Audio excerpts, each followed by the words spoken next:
Bonjour à tous, aujourd'hui je vais vous parler d'un thème incontournable pour toute personne qui va au Pérou, c'est le Machu Picchu. On estime que 70% des touristes au Pérou viennent au Pérou justement pour le Machu Picchu.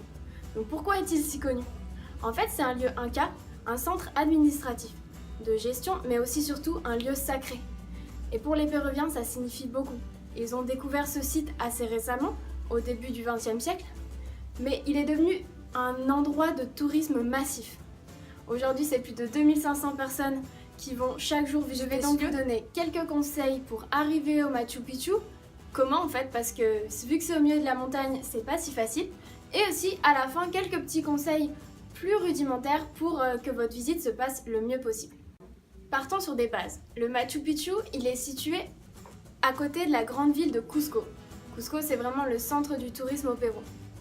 Pour accéder donc au Machu Picchu, il vous faudra aller jusqu'à Cusco, en avion, en bus. Et de là, vous devrez atteindre la ville de Aguascalientes. Cette ville est très connue aussi sous le nom de Machu Picchu City ou Machu Picchu Pueblo. Et c'est là-bas que vous pouvez atteindre le Machu Picchu. Donc l'idée, c'est que vous avez trois manières d'atteindre le Machu Picchu depuis. La première option, c'est la plus coûteuse mais aussi la plus facile. C'est d'aller jusqu'à Aguascalientes en train, depuis Cusco ou depuis Ollantaytambo. Ce service, il vous sera proposé par la compagnie Inca Rail et c'est la seule compagnie qui vous propose ce service, donc faites bien attention en réservant. Vous pouvez y accéder depuis leur page web. Alors là, le service il va vous coûter 150 € si vous partez depuis Cusco. Le train c'est 2h30 et 150 € depuis Cusco pour arriver à Aguascalientes. Ou sinon, vous pouvez le prendre depuis Ollantaytambo. Là, ce sera seulement 1h40, 1h50 et 100 €. La différence, c'est que vous pouvez vous arrêter à Ollantaytambo pour visiter quelques sites archéologiques inca très intéressants. Je vous le recommande. La deuxième option, c'est d'aller jusqu'à Aguascalientes en bus, puis à pied. En fait, là, c'est une combinaison qu'on vous propose. D'abord, vous contractez un minivan ou un minibus depuis Cusco. Ça va vous coûter à peu près 70-80 soles l'aller-retour. Et depuis là-bas, vous allez arriver à la station de Hidroelectrica. Hidroelectrica, c'est une sorte de station de train où passe le Inca Rail, mais aussi d'autres trains de marchandises. Et depuis là-bas, vous allez avoir à marcher jusqu'à Aguascalientes. Le premier trajet, il vous dure 6-7 heures. Et de là, à Hidroelectrica, vous marcherez 2 heures jusqu'à arriver à Aguascalientes. Il faut donc compter une journée entière pour faire ce trajet et arriver à Aguascalientes tranquillement. Je vous recommande ce trajet parce qu'il est très économique comparé au train, mais aussi parce que le chemin à pied entre Hidroelectrica et Aguascalientes vaut vraiment le détour. En fait, on le sait peu, mais le Machu Picchu est au milieu de la forêt amazonienne. Et donc le paysage est très différent de l'Europe. Et vous allez pouvoir voir des bananiers, des arbres de cacao, des arbres de café, des arbres d'avocat. Enfin, c'est des choses qu'on a du mal à imaginer. Aussi des oiseaux incroyables. Et donc c'est pour ça que je vous recommande ce trajet-là. La troisième option est un peu différente car elle est plus sportive. En fait, il s'agit de faire ce qu'on appelle l'Inca Trail. L'Inca Trail, c'est un trekking en fait qui dure 4 jours et qui part de Cusco pour aller jusqu'à Aguascalientes et finalement visiter le Machu Picchu. Donc les 4 jours, c'est tout à pied. Vous campez sur place et vous pouvez visiter quelques lieux naturels ou archéologiques. C'est vraiment une expérience en soi et c'est donc quelque chose qui coûte un peu cher. En fait, vous devez contracter un service de guide et ce guide va porter vos bagages des fois sur son dos ou alors sur un lama ou un âne. Ça arrive assez fréquemment. Du coup, ce service coûte un peu plus cher. Il inclut généralement aussi la nourriture. On peut voir que l'Inca Trail pour ces 4 jours, c'est autour de 650 à 700 $. L'Inca Trail, c'est aussi un parcours un peu plus compliqué que la petite rando pour monter à Aguascalientes que j'ai décrit précédemment. C'est des pics qui vont jusqu'à 4500 mètres d'altitude et aussi 45 km au total de randonnée. Normalement, si vous avez bien suivi mes conseils, vous êtes à Aguascalientes maintenant. Et maintenant, vous n'êtes pas vraiment au Machu Picchu. Il faut encore un petit trajet, donc monter la montagne avant d'arriver au Machu Picchu, le célèbre lieu.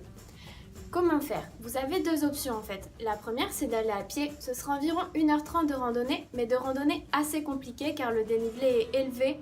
Vous suivez en fait la route jusqu'à monter au Machu Picchu. La seconde option, c'est d'acheter en fait un billet de bus. Donc c'est des bus qui passent toutes les 5 minutes depuis Aguascalientes et qui montent jusqu'au Machu Picchu. Les bus, ils commencent à sortir de Aguascalientes vers 5h30 et ils arrêtent en fin d'après-midi. Je vous conseille vraiment d'y aller assez tôt pour pouvoir partir très vite et profiter au maximum de votre journée au Machu Picchu. L'entrée, elle sera à 24 $, c'est donc l'option la plus chère. Ça y est, vous êtes à l'entrée du Machu Picchu. Vous allez enfin pouvoir visiter ce célèbre lieu. N'oubliez surtout pas votre passeport, sinon vous ne pourrez pas rentrer. Et le passeport, donc, il correspond au ticket que vous avez acheté en ligne préalablement. Vous pouvez aussi l'acheter dans certaines agences de tourisme, mais le plus courant c'est de l'acheter en ligne et le prix est d'environ 60 €. Vous pouvez aussi acheter des tours qui comprennent l'hôtel, l'entrée au Machu Picchu et des fois les services de bus et de transport. C'est assez intéressant, mais où est-ce que les trouver? Les trouver, ce sera plutôt soit à Lima directement dans une agence, soit sur une agence à Cusco qui doit être sûrement le plus économique parce que vous pouvez payer en soles et négocier le prix si vous êtes un groupe plutôt nombreux, ça se fait très fréquemment. Et aussi, vous pouvez l'acheter sur internet, ça c'est pas mal à l'avance. Par exemple, je vous recommande le site turismoi.pe, donc .pe. Et c'est un site en fait qui va regrouper une énorme quantité de tours et donc là-bas vous pourrez réserver pour un prix plutôt abordable des tours intéressants pour Cusco et le Machu Picchu. Ça c'est aussi un problème que tous les touristes au Machu Picchu se posent, c'est dois-je monter le Huayna Picchu ou la Montaña Machu Picchu? Donc ça c'est les deux monts en fait qui sont de chaque côté du Machu Picchu et c'est possible de les monter. Par contre il faut acheter un ticket spécialisé pour ça, c'est pas gratuit. Avec des heures. Souvent c'est 7h, 8h ou 11h du matin et aussi des horaires dans l'après-midi. Vous avez donc deux options de randonnée. La première c'est le Huayna Picchu qui est la plus ancienne et la plus connue où vous pourrez voir une vue surplombante sur tout le Machu Picchu. Ça dure à peu près 2 heures et c'est plutôt fatigant.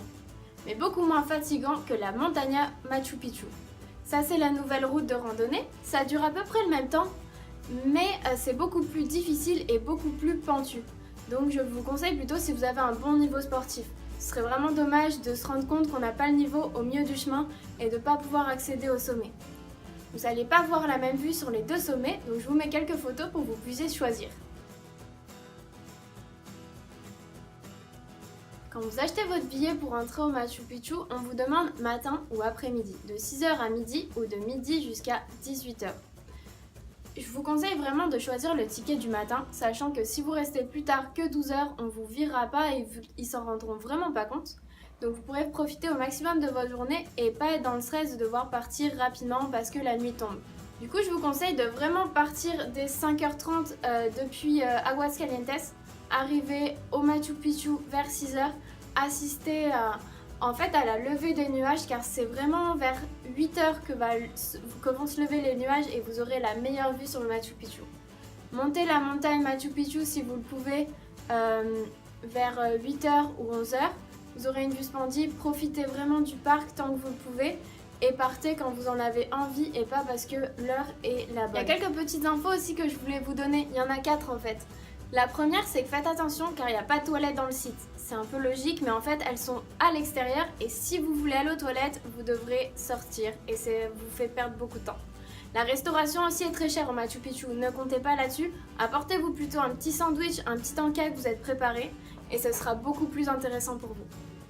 Aussi, la chose la plus importante, c'est ne pas oublier son passeport car si vous n'avez pas votre passeport avec le bon nom correspondant au ticket, vous ne rentrerez tout simplement pas. Un dernier petit détail plutôt sympa, c'est que justement avec votre passeport, à l'entrée à droite, vous avez un petit stand où vous pouvez tamponner votre passeport et ça vous laisse une empreinte plutôt sympa. Voilà, cette vidéo conseil sur le Machu Picchu et la visite du Machu Picchu est terminée. J'espère vraiment qu'elle vous aura plu. C'est ma première vidéo, ça me tient vraiment à cœur. Je vous souhaite une très bonne journée et une très bonne visite. Salut!